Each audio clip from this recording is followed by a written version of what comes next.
સોમનાથ રહેણાંક વિસ્તારની આસપાસ દીપડાની અવરજવરથી પ્રજાજનોમાં ફફડાટ।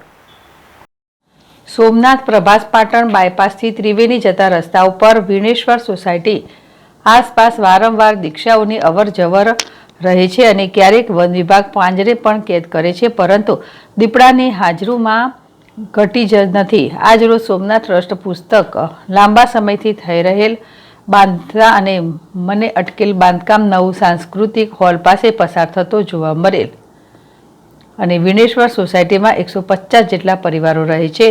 તદ્દન ઉપરાંત બાજુમાં સોમનાથ ટ્રસ્ટનું પાર્કિંગ આવેલ છે, જ્યાં પણ વાહનો સાથે દર્શનાર્થીઓની ભારે અવર જવર રહે છે અને તે જે પટાંગણમાં સોમનાથ એસટી ડેપો કે જ્યાં હજારો મુસાફરો આવન જાવન કરે છે, તેઓને કોઈ નુકસાની કે ભરખી જશે તો જવાબદારી કોની? વન વિભાગનું એક જ રટણ છે કે તે વિસ્તારનું અગોચર વનના ઝાડ કે જેથી માલિકી સોમનાથ ટ્રસ્ટની છે તે કાપે તો જ આ પ્રશ્નનો કાયમી ઉકેલ આવી શકે।